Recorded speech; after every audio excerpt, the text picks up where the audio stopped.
everybody, and welcome back to another episode of Minetorial. Well, technically, not really. In theory, the series is done, so I thought I'd do a little bonus episode and just show you guys my survival world. So after I finished the hardcore series, I thought I'd actually give it a shot in a survival world and see like how far I can get. And as you guys can probably see by all my equipment and like my elytra and stuff like that, I've done a lot. I've done a lot more than I thought I would at this point, and I have been working on a little project, actually. Yeah, so I've been working on a Megabase, and I kind of just want to show you guys what my Megabase looks like. Well then, I guess I flew too low. Oh good! Oh good, it's evening. Oh, this won't prove to be fatal. Where the heckle-deckle did I land? Ah.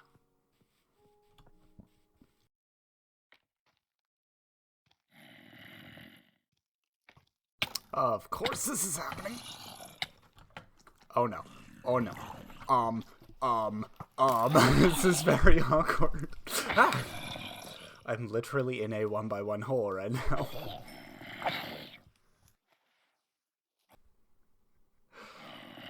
Oh boy. Get out of here. Can you even reach me? Hello. Oh, they're friends. This is not started as I wanted it to. Get out of here. Oh no.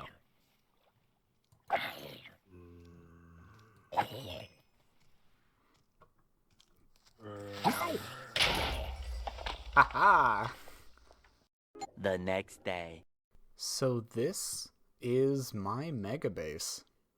It is a giant mansion that I am building, and it is very far from complete at the moment. I don't actually even have a front door right now. I'm working on it.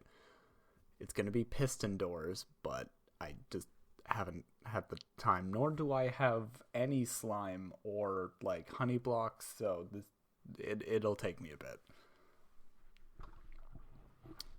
Yeah, and this whole design is actually based off of the starter home that Tango Tech built himself. And if you don't know who Tango Tech is, he's one of, I think, like 18 people who play on a server of Minecraft called Hermitcraft. And all of these people just are the absolute most insane builders I have ever seen. Like, if you guys want to see some real Minecrafting, you go to Hermitcraft, although I'm pretty sure like most people who are actually into Minecraft already know about the Hermitcrafters.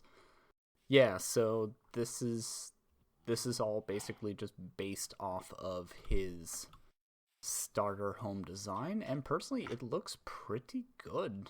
I'm actually really happy with how it turned out, and I kind of have this like interesting kind of like Lego block feel to the top of it with a couple of lightning rods, because honestly portions of this roof have already burnt down due to lightning storms, which I missed.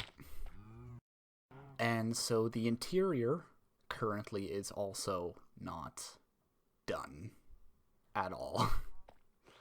I'm planning on, for example, moving like the fountain more in the middle, and then I'm going to have multiple layers to this, probably about 4 or 5 different layers. Yeah, but I'm using all deep slate slabs for the floor, and it takes so much to actually do this. It's insane. But yeah, I just made it around a village because I thought that would be a really fun way of just integrating everything. So honestly, the outline for this is kind of roughly how big the village ended up being. So that was a lot of fun to try to map out with everything. So yeah, I've also been tracking my progression of building throughout this whole process. So this is how the village actually started. Then this was my rough outline for the mansion, all the walls and stuff that I put together, and then that's when the roof came on. I need to do another map to include all of the blackstone that I added around the sides and junk, but other than that, yeah, it's basically done. Well, mapping-wise at least. The inside still needs a lot of work. I'm planning on having like a massive... I'm planning on having a massive like staircase come up from like here to like a throne, and right behind the throne is like the nether portal with all of these like kind of like glass panes that almost like poke their way through the wall. I thought that was a very fun effect. And then this is going to be my smelter room. I have an automatic smelter set up right here where all the items go into this chest, go into the furnaces. The fuel comes in from the side, usually through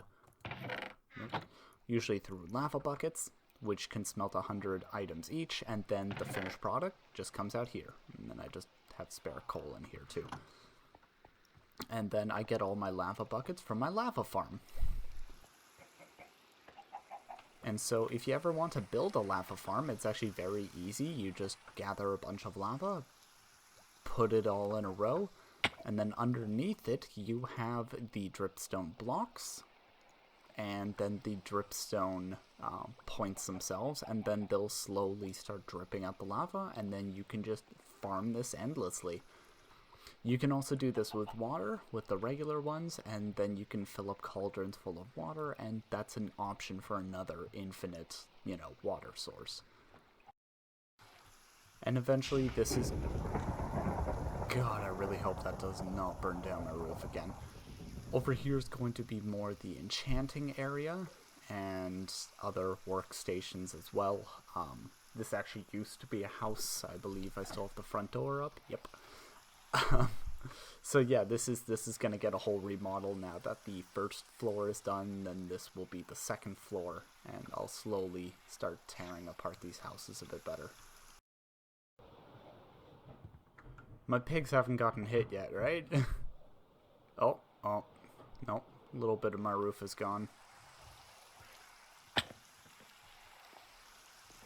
That's not bad. I might just need to replace like the second layer of the roof with this. That's not bad at all. On the bright side, these seem to be working, so I'm happy. I also have a villager breeder set up so that I can eventually get all of the trades and stuff that I will need to redo all of my gear and junk. Let's just put a bit of scaffolding there. And then once they sit in here, I just use this device to cart them off. And if I have a cart, I'll just do that now. I don't. Fantastic, you stay. But once they are all ready to go, they come down here, where my trading hall will eventually be. When did you get a sword? Ah, that's not good. So they automatically come into this corner to get zombified, and then eventually they come into here to actually give me cheaper trades after they've been purified. Like this is my mending guy, respiration 3, sharpness 4, silk touch, efficiency, feather falling. Yeah, it's getting there, but not quite yet. Another good reason to build all of this in a village is easy access to villagers, so you can make an automatic farm. An automatic crop farm, that is. Yeah, you can use the automatic crop farm to just do a bunch of trades with villagers. And then heal up all your items, get a bunch of food that you may want. I only have 2 going right now with carrots and potatoes. But they do all the work, and I am stocked up. So if you ever want to actually make one of these kind of farms, you basically just make a bunch of cropland around a single point of water as far as the water reaches, which is 1, 2, 3, 4. surge protector. Woo! It actually hit one. Nice. Had never done that before. Yeah, so only make it too high so that they can't jump and ruin the crops, because they love doing that. Light sources everywhere. And then they always just come out here, see this random villager, try to toss him the food, but it hits this thing, and I think this helps as well, the trapdoor, that's what you're called, trapdoor, yeah. Then it goes into the hopper, and then the hopper ships it into the chest. And then you can just grab the contents of the chest, go back to him, and do a bunch of trades. Bam. So yeah, that is in essence my base right now. I'm going to do a small update video when it's all said and done and when it's completed, but so far I'm super happy with how this has turned out.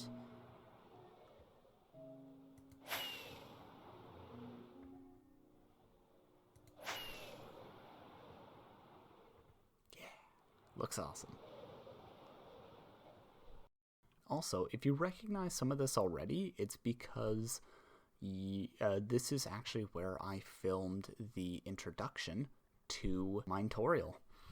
Yeah, when I was trying to think of an introduction to my Minecraft Hardcore series, I thought, well, the funniest thing for an introduction would be the one thing that's not allowed to happen when you're in a hardcore series, which is to die. So I just filmed myself dying a bunch of times in as many different ways as I could think possible. And they all happened in this world, actually, when I was just getting started on this project, and I was just like, oh, that's a great idea. But yeah, that'll basically do it for this small little mini episode of a showing of my soon-to-be Megabase. I hope you guys enjoyed, and I will see you all next time. Goodbye.